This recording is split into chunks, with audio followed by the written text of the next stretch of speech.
नमस्कार, कैसे हैं आप सब। और आप सबका स्वागत है किरण शिक्षार्थी मंच पर। और आज हम देखने वाले हैं यूजीसी नेट परीक्षा 5 दिसंबर 2019 का प्रश्न पत्र हम देखने वाले हैं। इससे पहले वाला प्रश्न पत्र हम कंप्लीट कर चुके हैं। और अगर आप PYQ का रिवीजन मेरे साथ करना चाहते हैं तो बिल्कुल आप मेरे चैनल से जुड़ सकते हैं।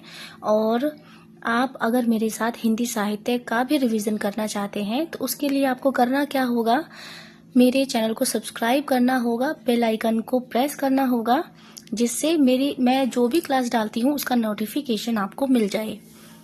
तो चलिए शुरू करते हैं।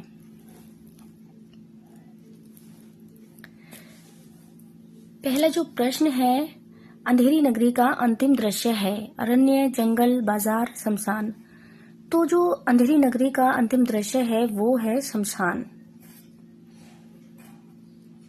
इसकी व्याख्या हम देख लेते हैं। अंधेर नगरी 1881 ईस्वी भारतेंदु हरिश्चंद्र द्वारा रचित प्रसन्न है। एक जमींदार को लक्षित करने नेशनल थिएटर के लिए एक रात में नाटक की रचना भारतेंदु ने की।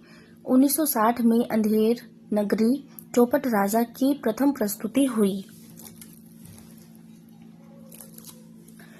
ये व्यंग्यपूर्ण नाटक है जिसमें कुल 6 दृश्य हैं। प्रथम बाह्य प्रांत का चित्रण, द्वितीय बाजार का दृश्य, तृतीय जंगल का दृश्य, चतुर्थ राज्यसभा का दृश्य, पंचम अरण्य का दृश्य, षष्ठम शमशान का दृश्य। अब देख लेते हैं प्रश्न 2 को। तात्विक दृष्टि से ना तो हम इन्हें यानी कबीर को पूरे अद्वैतवादी कह सकते हैं और न एकेश्वरवादी। कबीर से संबंधित यह विचार किसका है? हजारी प्रसाद द्विवेदी का, रामचंद्र शुक्ल का, राहुल सांकृत्यायन का, माता प्रसाद गुप्त का। तो यह जो कथन है यह है रामचंद्र शुक्ल का यह कथन है।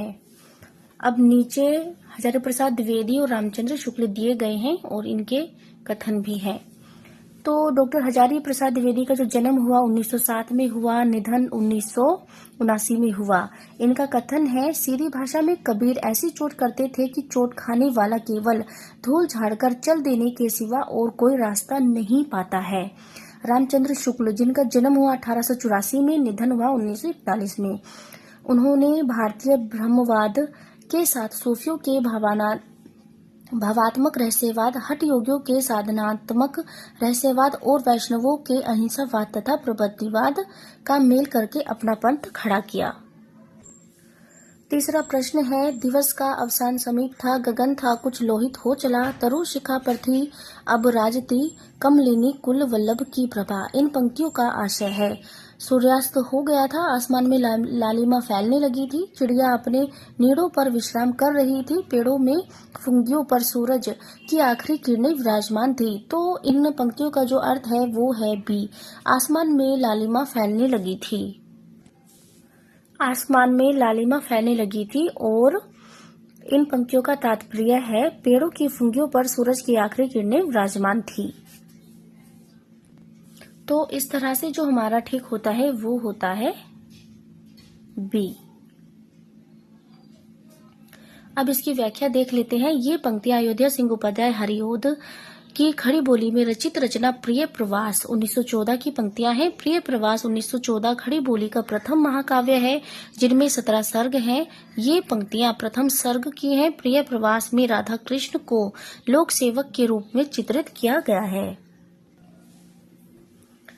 चौथा प्रश्न देख लेते हैं। उर्वशी के तृतीय अंक के आधार पर कौन से कथन सही हैं?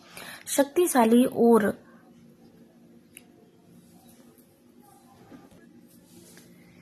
ए है, शक्तिशाली और दुर्दर्श पुरुष भी सुंदरियों के कटाक्ष से आहत हो जाते हैं। उर्वशी मानवी है। उर्वशी कहती है यह देव भाव भ्रांति है। पुरूरवा के अनुसार मतर्य मानव को देवता कहा जा सकता है। तो इसमें जो ठीक है वो है ए और सी ठीक है।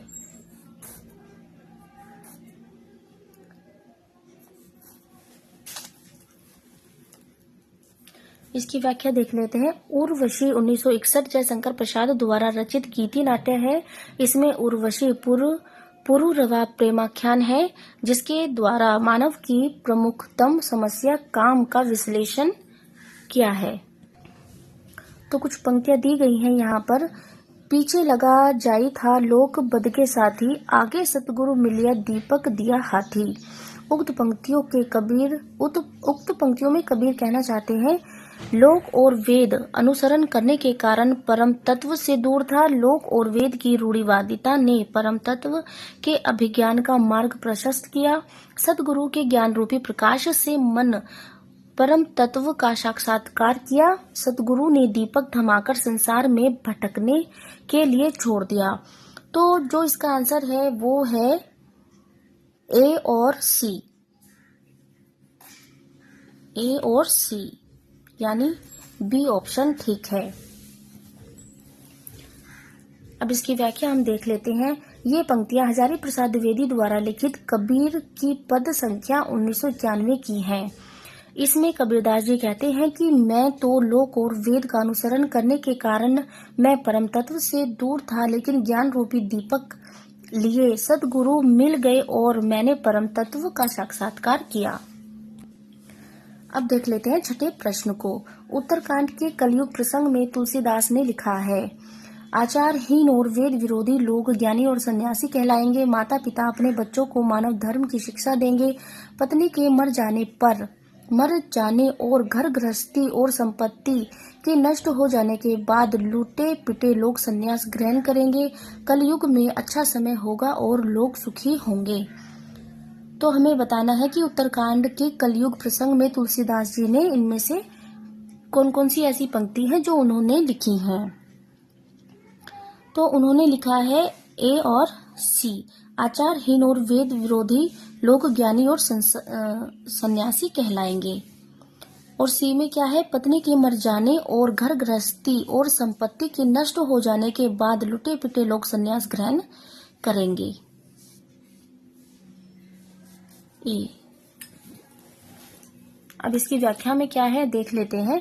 उत्तरकांड के कलयुग प्रसंग में तुलसीदास ने लिखा है, आचारहीन और वेद विरोधी लोग ज्ञानी और सन्यासी कहलाएंगे। पत्नी के मर जाने और घर गृहस्थी और संपत्ति के नष्ट हो जाने के बाद लुटे पिटे लोग सन्यास ग्रहण करेंगे। अब देख लेते हैं 7 को। शब्द की जिन शक्ति से उसके सांकेतिक अर्थ का बोध हो वहाँ कौन सी शब्द शक्ति होती है? अभिधा, लक्षणा, व्यंजना, शुद्धा लक्षणा।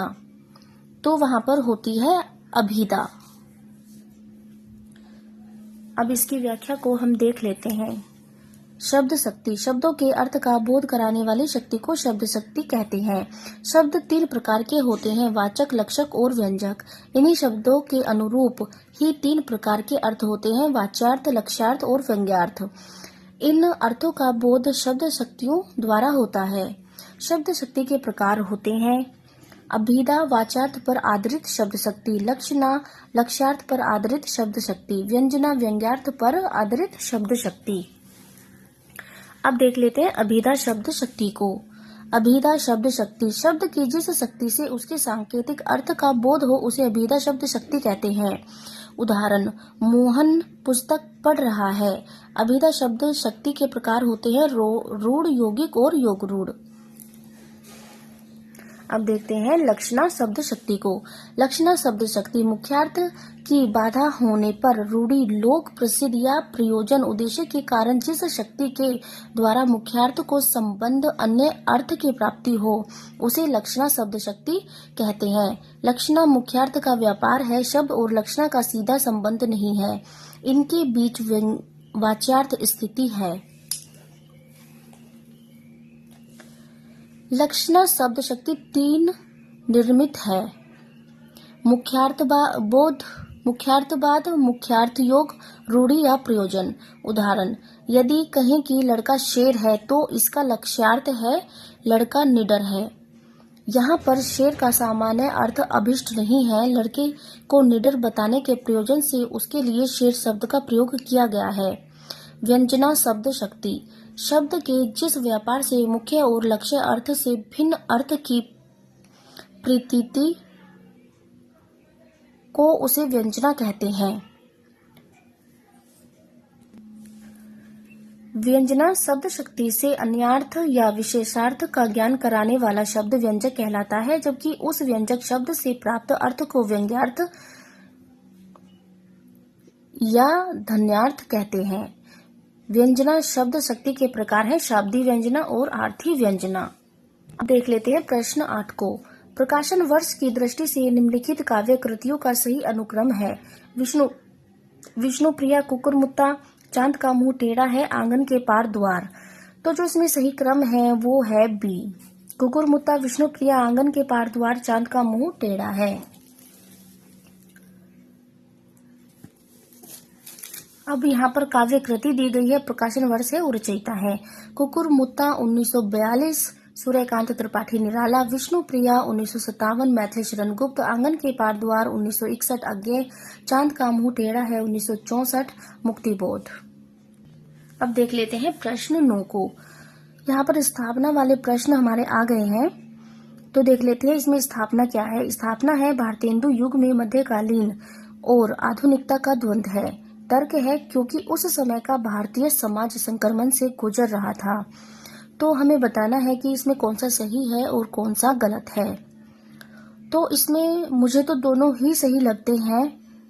हाँ, इसमें दोनों ही सही हैं। अब इसकी व्याख्या को हम देखेंगे। भारतेंदु युग में लिखी गई रचनाओं में मध्यकालीनता और आधुनिकता का द्वंद्व स्पष्ट रूप से देखा जा सकता है। इस युग में ईश्वर भक्ति एवं प्राचीन विषयों पर कविता लिखी गई है तथा समाज सुधार, राष्ट्र प्रेम आदि नवीन विषयों को भी अपनाया गया है। इस युग की रचनाओं में अंग्रेजी शासन का विरोध, स्वतंत्रता के लिए आकांक्षा और जातीय भावबोध की झलक मिलती है। सामंती जकड़न में फंसे समाज में आधुनिक चेतना के प्रसार के लिए लोगों को संगठित करने का प्रयास करना उस युग में एक नई ही बात थी। इस युग में श्रृंगार प्रधान, भक्ति प्रधान, सामाजिक समस्या प्रधान तथा राष्ट्र प्रेम प्रधान कृतियां मिलती हैं। अतः विकल्प ए और आर दोनों सही हैं। प्रश्न 10 है, साधारणीकरण की निम्नलिखित स्थापनाओं को उनके प्रतिपादकों से सुमेलित कीजिए। यहाँ पर सूची 1 है और सूची 2 है। यहाँ पर स्थापनाएं हैं और यहाँ पर प्रतिपादक है, तो हमें मिलाना है कि कौन सी स्थापना कौन से प्रतिपादक द्वारा की गई है। तो पहला है, रसास्वाद में वासनात्मक तथा स्थिर मनोवृत्तियां जिनके द्वारा चरित्र की सृष्टि होती है, साधारणीकरण के द्वारा आनंदमय बना दी जाती है। इसीलिए यह वासना का संशोधन करके उसका साधारणीकरण करता है। पहली स्थापना तो ये हो गई। तो हम देख लेते हैं कि यह स्थापना हमारी किससे मेल खाती है। तो यह जो स्थापना है यह है अज्ञेय द्वारा दी गई है। अब देख लेते हैं दूसरी क्या है। काव्य प्रसंग या रस के समस्त अवयवों का साधारणीकरण मानने की अपेक्षा कवि भावना का साधारणीकरण मानना मनोवैज्ञानिक के अधिक अनुकूल है। तो यह जो स्थापना है यह दी गई है आचार्य रामचंद्र शुक्ल के द्वारा। अब देख लेते हैं, लोक हृदय की यह सामान्य अंतर्भूमि परख कर हमारे यहाँ साधारणीकरण सिद्धांत की प्रतिष्ठा की गई है। यह सामान्य अंतर्भूमि कल्पित या कृत्रिम नहीं है। तो यह जो कहते हैं यह कहते हैं नगेंद्र। ये जो पंक्तियां हैं ये है नगेंद्र की। अब देख लेते हैं चौथी, जब चमत्कारिक अर्थ मर जाता है तब उस शब्द की रोगोत्तेजक शक्ति भी क्षीण हो जाती है, उस अर्थ की प्रतिपत्ति करता है जिसमें पुनः रागात्मक संबंध स्थापित हो। साधारणीकरण का यही अर्थ है। यह कौन कहते हैं? यह कहते हैं जयशंकर प्रसाद। तो इस तरह से जो हमारा कूट ठीक होता है,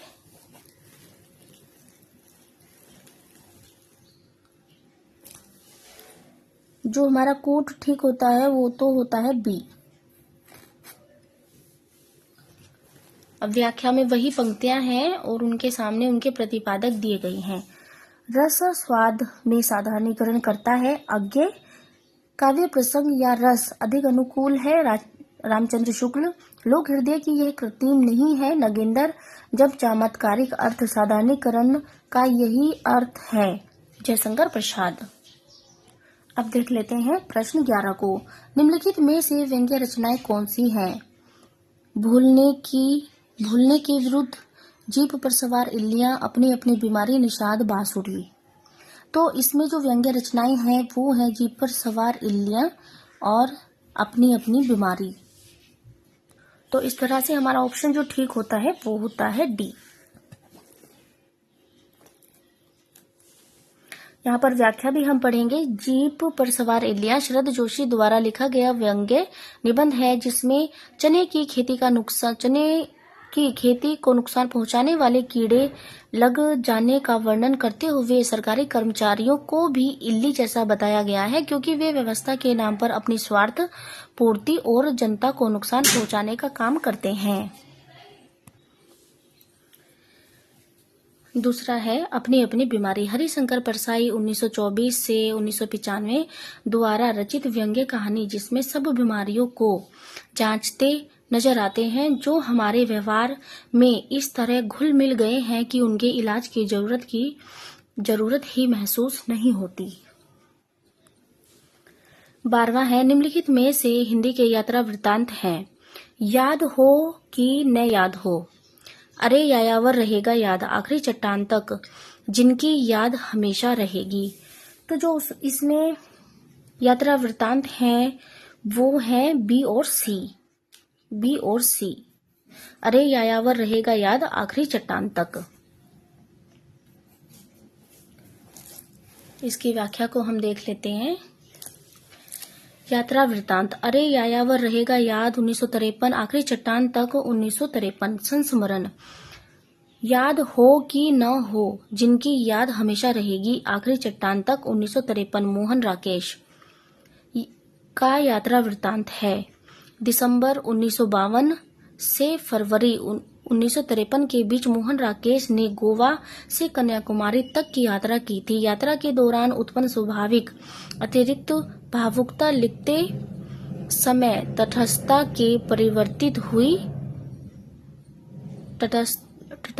में परिवर्तित हुई और मोहन राकेश ने यात्रा का गत्यात्मक मूल्यांकन प्रस्तुत किया।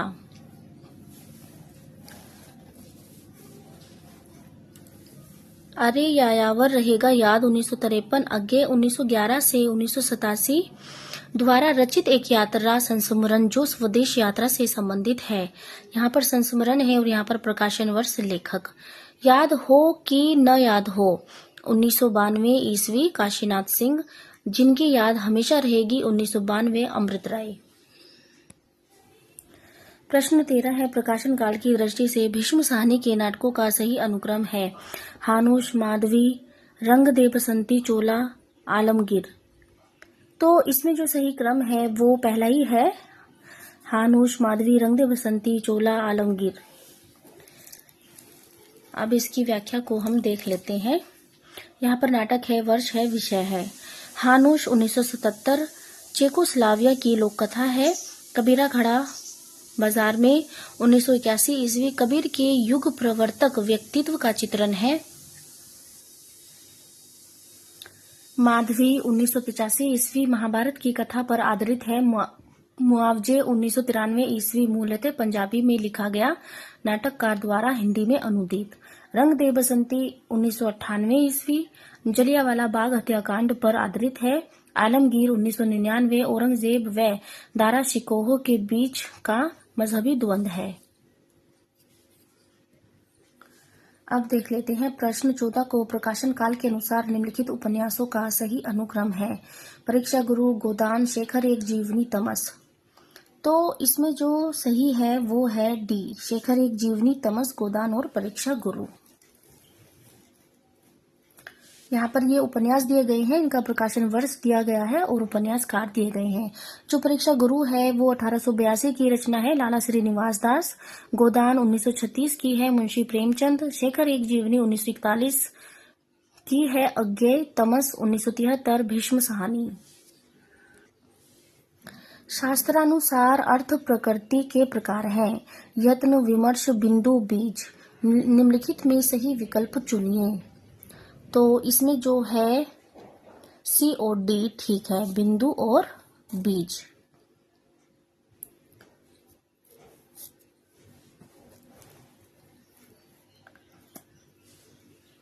अर्थ प्रकृति में अर्थ का अभिप्राय योजना अथवा फल है। प्रकृति का अर्थ फल या प्रयोजन की सिद्धि के कारण या हेतु है, अर्थात फल या प्रयोजन की प्राप्ति के लिए जो उपाय हैं वही अर्थ प्रकृति कहे जाते हैं।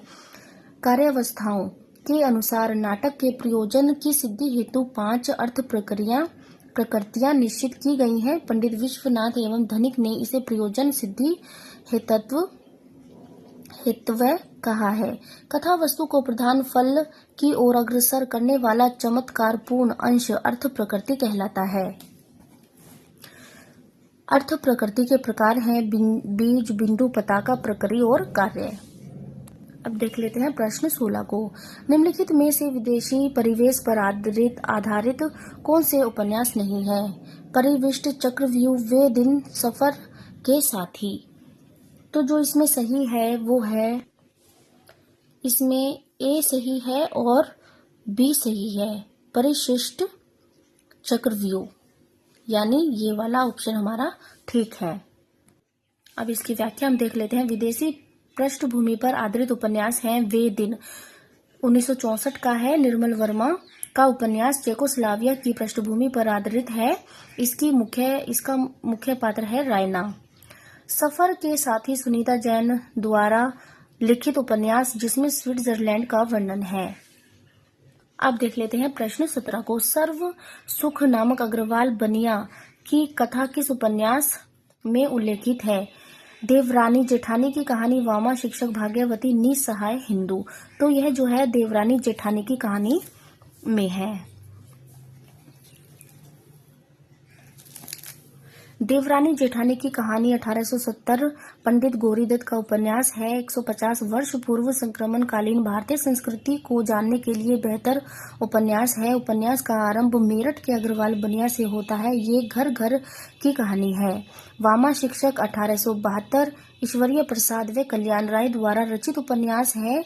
मरातुल उरूस की प्रेरणा लेकर यह उपन्यास लिखा गया। इस उपन्यास को मुस्लिम लड़कियों को शिक्षित करने के उद्देश्य से लिखा गया है, जिस पर सरकार की ओर से 1000 रुपये पुरस्कार भी प्राप्त हुआ। भाग्यवती 1877 श्रद्धा राम फुल्लोरी द्वारा रचित उपन्यास जिसमें उन्होंने काशी के एक पंडित उमा दत्त की बेटी भाग्यवती के किरदार के माध्यम से बाल विवाह पर जबरदस्त चोट की। 18वां प्रश्न है, राम तुम मानव हो, ईश्वर नहीं हो क्या? विश्व में रमे हुए नहीं सभी कहीं हो क्या? तब मैं निरीश्वर हूँ, ईश्वर क्षमा करे। तुम न रमो तो मन मुझमें रमा करे। आधुनिक दृष्टिकोण से प्रेरित मैथिली शरण गुप्त ने राम के विषय में यह काव्योक्ति किस काव्य ग्रंथ में लिखी है? पंचवटी, साकेत, नहुष, विष्णु प्रिया। तो यह जो उन्होंने लिखी है यह लिखी है साकेत में। साकेत 1931 ईस्वी। साकेत मैथिली शरण गुप्त का महाकाव्य है जिसमें 12 सर्ग हैं। इसमें रामकथा के उपेक्षित पात्र उर्मिला के चरित्र का उत्थान है। इस पर गुप्त को 1936 में मंगला प्रसाद पारितोषिक पुरस्कार मिला। अब देख लेते हैं प्रश्न 19 को। प्रश्न 19 है, अपने काव्य सिद्धांत की निर्मित के लिए किस पाश्चात्य आचार्य ने सहजानुभूति की अवधारणा का सहारा लिया? अपने काव्य सिद्धांत की निर्मिति के लिए किस पाश्चात्य आचार्य ने सहजानुभूति की अवधारणा का सहारा लिया? मैथ्यू अर्नोल्ड ने, क्रोचे ने, लोंजाइसनस ने, इलियट ने। तो यह जो सहजानुभूति अवधारणा का जो सहारा लिया था वो लिया था क्रोचे ने। आचार्य क्रोचे ने अपने काव्य सिद्धांत की निर्मिति के लिए सहजानुभूति की अवधारणा का सहारा लिया। क्रोचे अभिव्यंजनावाद के प्रवर्तक हैं। इन्होंने एस्थेटिक नामक ग्रंथ इतालवी भाषा में लिखा है जो 2 भागों में विभाजित है। प्रथम भाग में सौंदर्य शास्त्र का सैद्धांतिक विवेचन है तथा द्वितीय भाग में सौंदर्य शास्त्र का इतिहास है। इनके सौंदर्य विवेचन का आधार आत्मवाद है। अब देख लेते हैं प्रश्न 20 को। संज्ञा अथवा सर्वनाम के जिस रूप से उसका संबंध वाक्य के किसी दूसरे शब्द के साथ प्रकाशित होता है उसे क्या कहते हैं? तो उसे कहते हैं संबंध सूचक। यहाँ पर इसकी व्याख्या है, सर्वनाम सर्व धन नाम, सब का नाम अर्थात सभी वस्तुओं का एक समान नाम। सब नाम के प्रकार पुरुषवाचक जैसे मैं, तू, आप। आदर सूचक निश्चयवाचक है, यह, वह, सो। अनिश्चयवाचक कोई, कुछ। संबंधवाचक जो।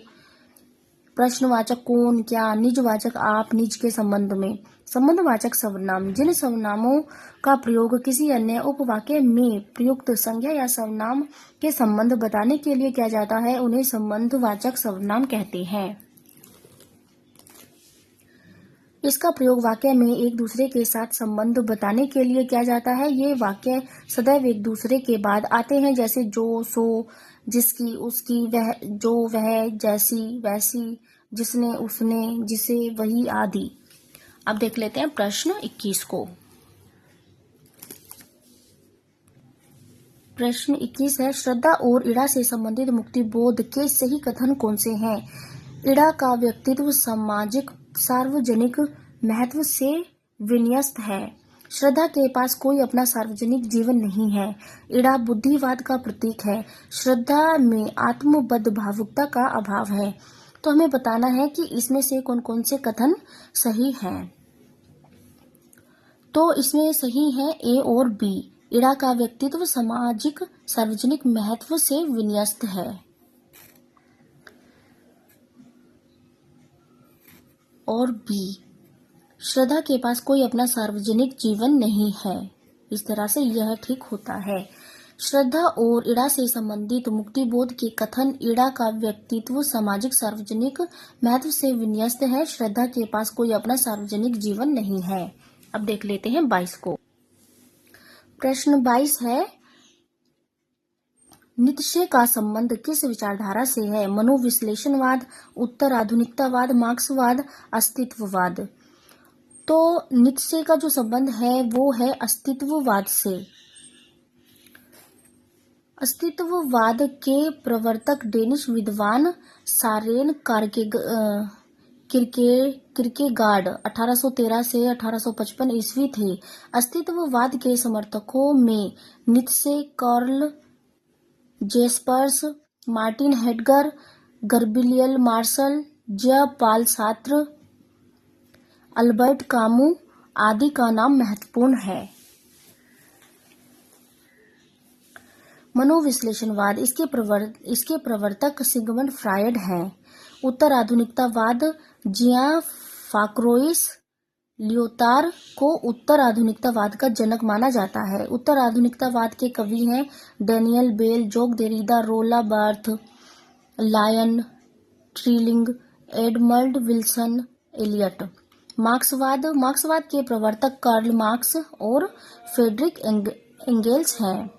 मार्क्सवादी समीक्षक हैं Lukacs, Lenin, Mao Tse Tung, Gramsci, Caudwell, George Thomson, Ernest Fischer, Brecht, Bloch, Benjamin Goldmann, Adorno. अब देख लेते हैं प्रश्न 23 को। तलाकशुदा माता पिता की संतान की मानसिक पर आधारित उपन्यास है। महाभोज, अंधेरे बंद कमरे में, आपका बंटी, शेखर एक जीवनी। तो जो इसका सही आंसर है वो है सी, आपका बंटी। आपका बंटी 1971 मन्नू भंडारी का बाल मनोवैज्ञानिक उपन्यास है। कथा 16 अध्यायों में विभक्त है। इस उपन्यास में विवाह विच्छेद की त्रासदी में पिस रहे बच्चे की कहानी है। महाभोज 1982 ये मन्नू भंडारी का नाट्यात्मक उपन्यास है। नाटक राजनीतिक परिवेश का पूर्ण चित्रण न होकर महज चुनावकालीन राजनीतिक यथार्थ का कच्चा चिट्ठा है, जिसमें राजनीतिक जगत के व्याप्त भ्रष्टाचार को उजागर करना मुख्य उद्देश्य है।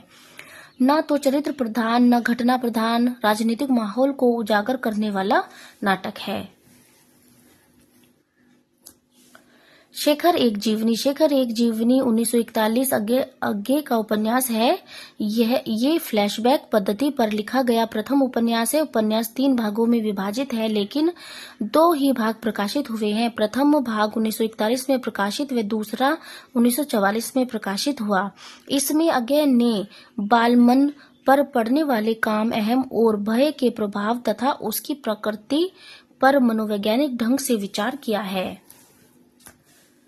अंधेरी बंद कमरे 1961। दिल्ली के अभिजात्य वर्ग हरिवंश और नीलिमा के दाम्पत्य जीवन में तनाव, दरार, टूटन और संकट बोध की कहानी है। यह उपन्यास मोहन राकेश के जीवन का ही कथानक है। अब देख लेते हैं 24 को।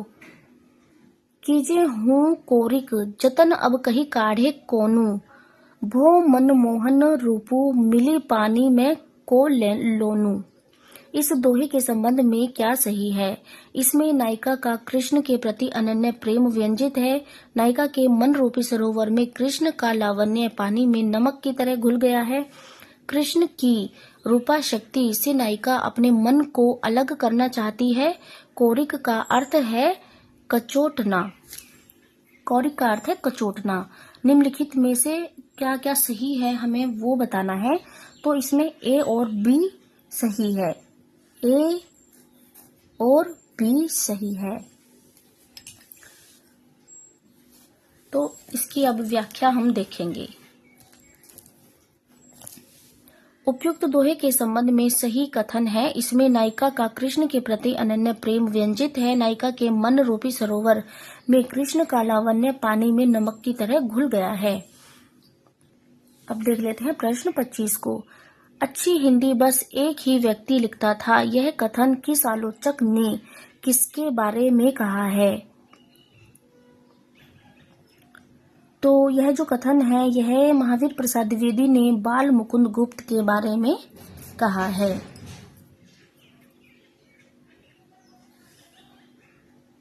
इसकी व्याख्या देख लेते हैं। अच्छी हिंदी बस एक ही व्यक्ति लिखता था, यह कथन महावीर प्रसाद द्विवेदी ने बाल मुकुंद गुप्त के बारे में राय कृष्णदास से कहा था। अब देख लेते हैं प्रश्न 26 को। द्विवेदी योगीन कविता की मुख्य प्रवृत्तियां हैं समाज सुधार, गीति काव्य की प्रचुरता, स्वच्छंदवाद, इतिवृत्तात्मकता।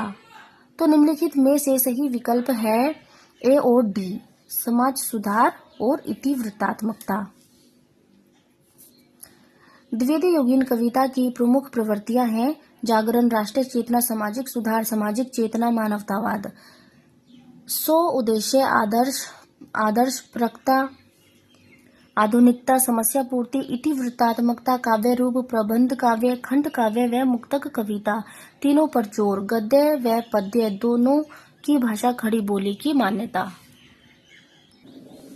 प्रश्न 27 को देख लेते हैं। फोर्ट विलियम कॉलेज में हिंदुस्तानी के प्रथम प्रोफेसर कौन थे? Gilchrist, William Jones, Pincott, Grierson. तो इसमें फोर्ट विलियम कॉलेज में हिंदुस्तानी के प्रथम प्रोफेसर जो थे वो गिलक्राइस्ट थे।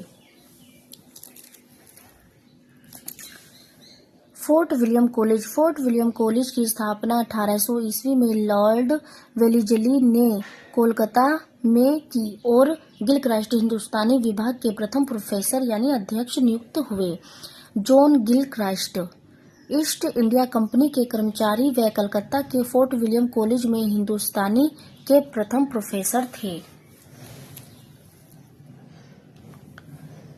फ्रेडरिक पिनकोट इंग्लैंड के निवासी थे। ये हिंदी के प्रथम हितैषी थे। हिंदी में लेख लिखने तथा हिंदी पत्रिका संपादित करने के अलावा उन्होंने तत्कालीन हिंदी लेखकों को भी प्रोत्साहित किया। भारतीय सिविल सेवा में हिंदी के प्रतिष्ठापन का श्रेय भी इन्हीं को है।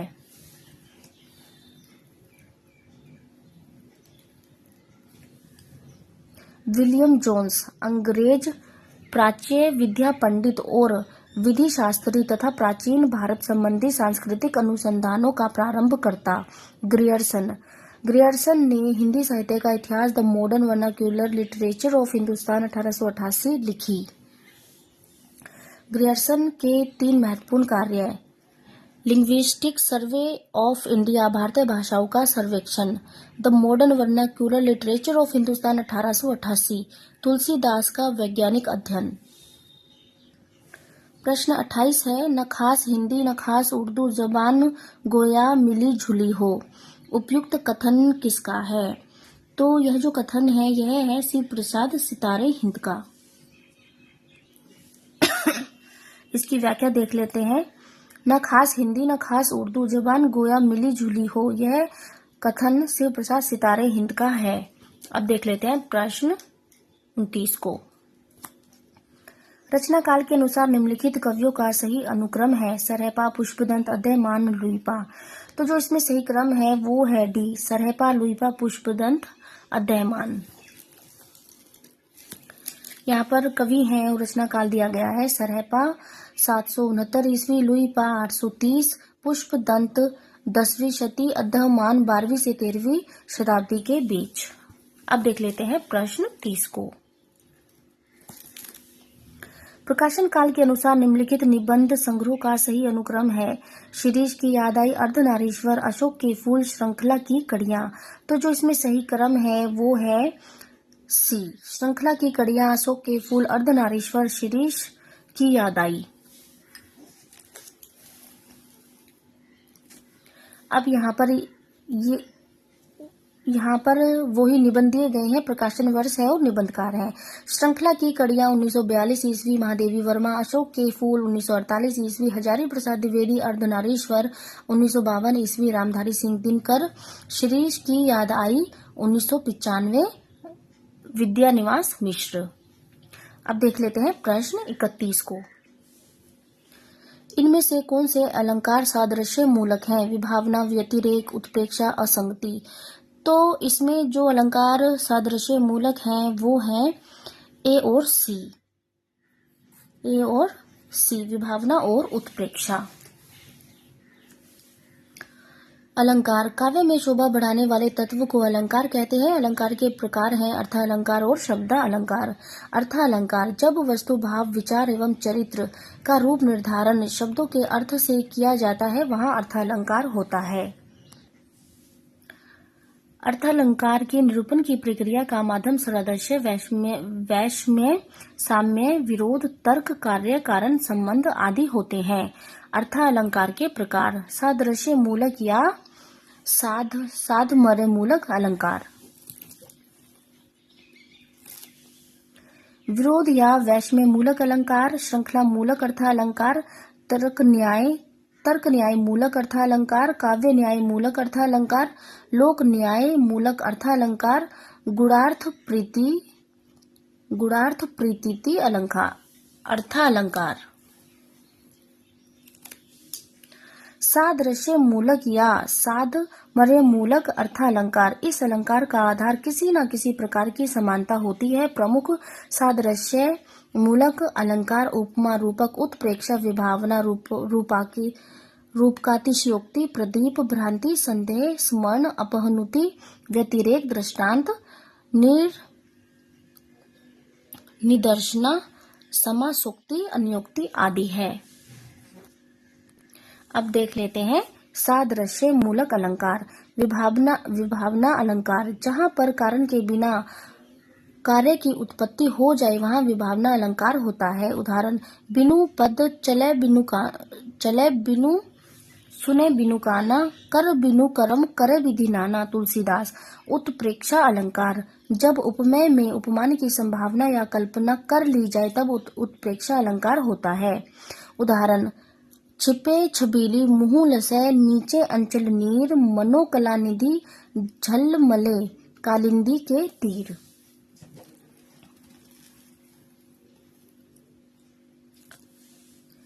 ये दोनों ही सादृश्य मूलक अलंकार हैं। व्यतिरेक अलंकार, जहाँ उपमेय में उपमान के सकारण उत्कर्ष दिखाया जाए वहाँ व्यतिरेक अलंकार होता है। उदाहरण, सिए मुख सरद कमल, जिमी किमी कही जाए, निसी मलिन वह निसी दिन यह विगसाए। असंगति अलंकार, जहाँ कार्य और कारण में संगति न हो वहाँ असंगति अलंकार होता है। उदाहरण, द्रग उजरत टूटत कुटुम, जुरत चतुर चित प्रीति, पड़ती गांठ हो दुर्जन हिय, दई नई यह रीति। 31 क्वेश्चन हम कर चुके हैं और आगे के क्वेश्चन हम देखेंगे अगली वीडियो में। इस वीडियो में इतना ही। धन्यवाद।